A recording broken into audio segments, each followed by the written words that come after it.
for you to continue to treat, Monday and Wednesday afternoons, was that something that was stipulated in the deal, or that's something that you wanted to do?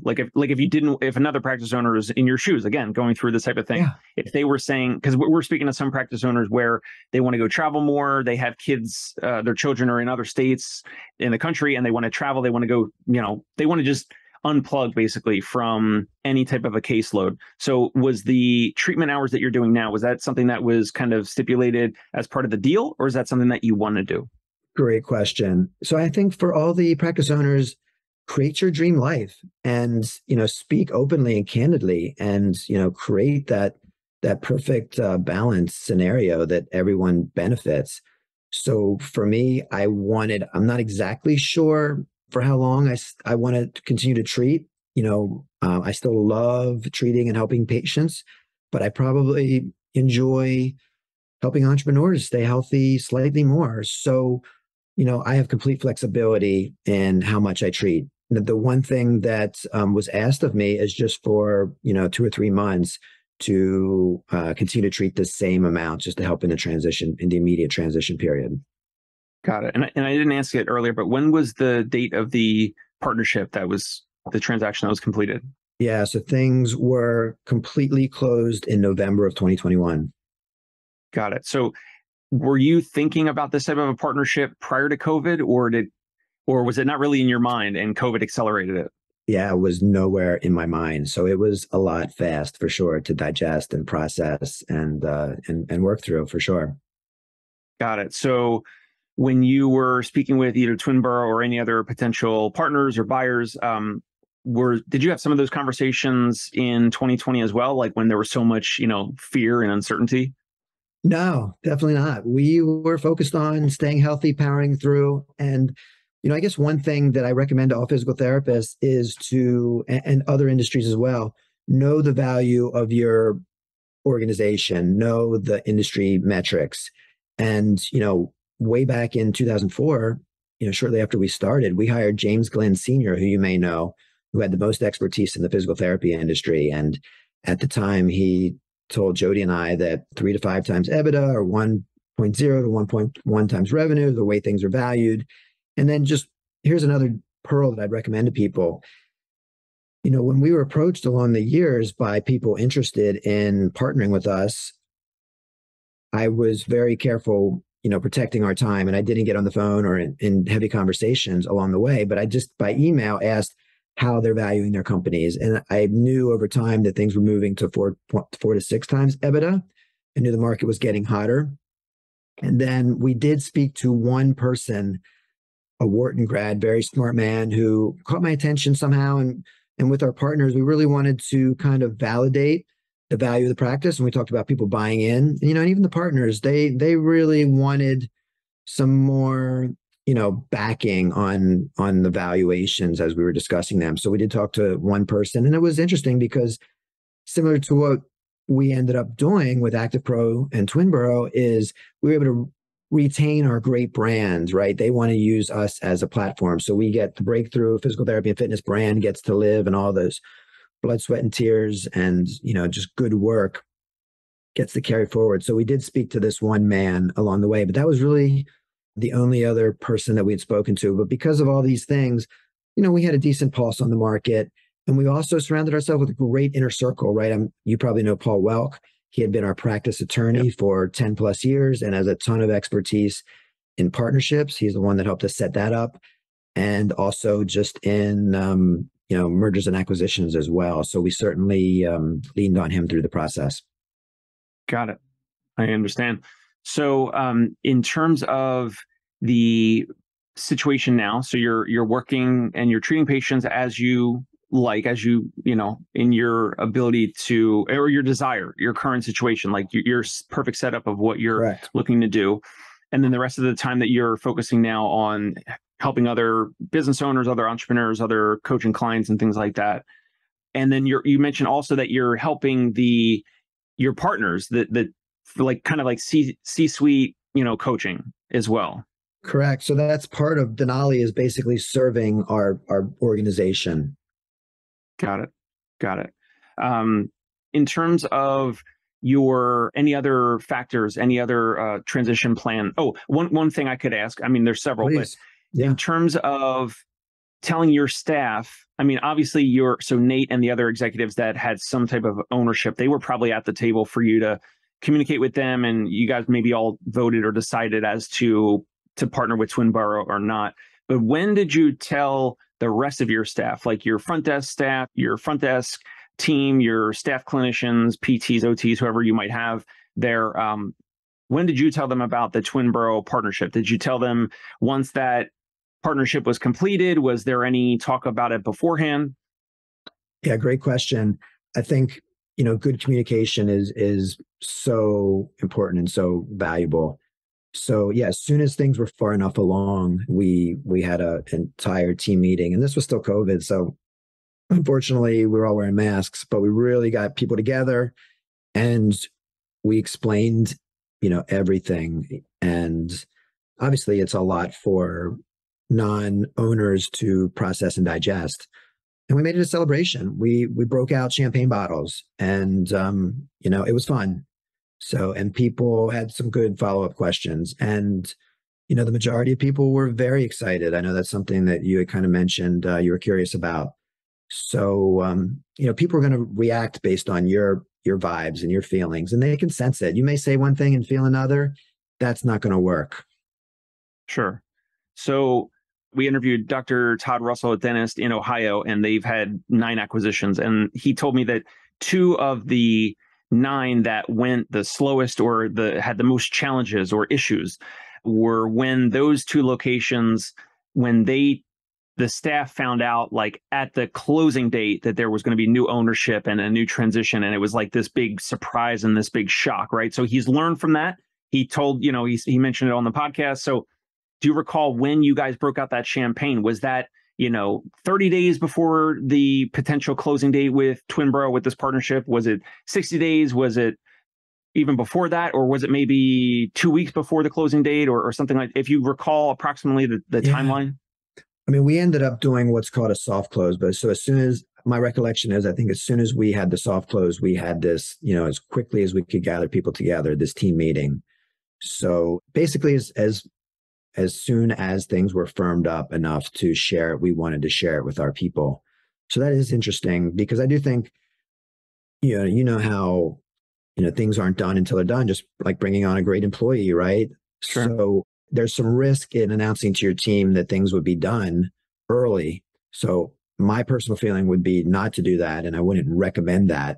I'm getting back to a great physical therapist that I thought was joining us once. And he's like, oh, by the way, my current company, employer wants to keep me and did X, Y, and Z, and I think I'm going to stay. And we'd already announced it to our team. That's a big letdown. So I don't recommend it for that reason. I don't think it's best business practice until things are pretty well finalized to share it, though. But do it very quickly. Do not hesitate. Sure. And we've interviewed other practice owners on the podcast here where they had mentioned that, ultimately it's their practice or it's your practice. So like you have the full ability to decide when to tell your staff, and you don't necessarily have to tell them until the date of the close, although there could be some extra shock and surprise and some challenges for the transition for the new buyers. But so you guys did it in a smart way. When you say a soft close, was that like when you guys maybe signed a letter of intent or an offer letter, but may have been still non-binding, or maybe there were some binding terms from it? But in terms of like, how do you define like that soft close versus like the hard close would be once, all the sales purchase agreements are signed, and that's kind of like you're wrapping everything up. So what would be your version of the soft close? Yeah. I mean, Paul and the legal people could tell you the exact definition, but things are pretty well finalized, and there's just some honor and trust to just bring things to the finish line, but it's not like done. And one other thing I just wanted to mention, you were sort of asking me why we, partnered with ActivePro and Twinboro the way we did. Another reason that is important to mention is they were focused on fitness as well, and keeping that as part of Breakthru's brand, and even trying to bring that into the greater organization, because that wasn't obviously important to us. I mentioned earlier that was really part of our differentiating factor right from the beginning, and we still believe that that's part of the perfect formula to serving people. And the intention you mentioned is that they're going to keep Breakthru, the brand, the logo, all of that, keep that local presence and not change it to Twinborough or change it to any other brand name. Correct. And even to get into some details, yeah, so Breakthru Physical Therapy and Fitness will continue to be the brand with our partnership. And we actually have they felt so highly about us that they wanted our brand to basically cover most of South Jersey as we grow. So we acquired a Berlin office, which is under our brand already. And yeah, as we continue to grow into all the counties in Southern New Jersey, they'll fall under the Breakthru Physical Therapy and Fitness brand. And then you got Strive and all these others that are also acquiring practices. So there's a lot of, there's a lot of opportunity, but there's also a lot of overlap and competition. But I guess it's healthy at the end of the day. Absolutely. Well, that's just like anything, right? When there's some competition, it's kind of validation on a need in the market. Right. I can't believe how many de novos are still popping up. Do you notice that? I think that speaks to exactly what you're just saying, right? Because there is a lot of, partnerships happening. So, there's certainly opportunity for, physical therapists and, small practices to really rise up, right? There's always opportunities, which is the exciting part for good physical therapists, good entrepreneurs, good leaders. Would you have partnered with Twinborough and let me make sure I say it properly, Active Pro Rehab? Would you have partnered with them if they were going to be changing the brand name, the logo and everything to Twinborough or some other name? I think that would have been hard to swallow. And I don't think so. Yeah, for me, that would probably be a deal breaker, giving up our brand. Got it. Well, we've covered a lot here, and you have another call in a couple minutes. I want to be respectful of your time. So in terms of the audience reaching out to you, what's a good place? I'm going to pull back up the website here, and it's DenaliConsultingTeam.com. What's a good place, whether it's LinkedIn, maybe it's the website, email address, what's a good place for the audience to reach out to you if they're a physical therapist, if they're an OT, if they own some type of a healthcare practice, healthcare business? What's a good place for the audience to connect with you further if they liked with you what they heard from you on this episode, Lance? Yeah, thanks, Dave, for the opportunity. So people can reach out to me directly at Dr. Lance Knaub at DenaliConsultingTeam.com. I'm at Dr. Lance Knaub on most socials. Twitter, it's Dr. Lance A. Knaub. And, I mentioned to you earlier, I really wanted to offer a gift to the listeners. So I've realized that, most entrepreneurs don't have a plan in place, don't have a strategic plan, a business plan. So I boiled it all down in 2021 into a 2-hour fast and functional process, which I call a JOLT. So if anyone wants to check that out, and this is the time of year, by the way, right? You need to have your plan for 2023 in place. I don't know when we're going to go live, but it's definitely time. So if you check out DenaliConsultingTeam.com/strategy, you can download this fast and functional JOLT process. And for anyone who rolls up their sleeves and takes a first cut at it, if you send it to me, I will offer you 20 minutes to help you fill in the gaps and really create a fast and functional business plan. Excellent. Here it is right here. And we'll put that in the show notes as well. So if you're watching on YouTube, listening on Spotify or iTunes, then you'll be able to check that out for sure. Dave, thank you so much. A real pleasure getting into all of this, and congratulations to all your entrepreneurial journey. So great to see you after 10 or 15 years. And you're doing amazing things. So yeah, keep up the great work, and definitely looking forward to talking again soon. Thanks so much for your time, Lance. I would love to have you back on in maybe the next month or two.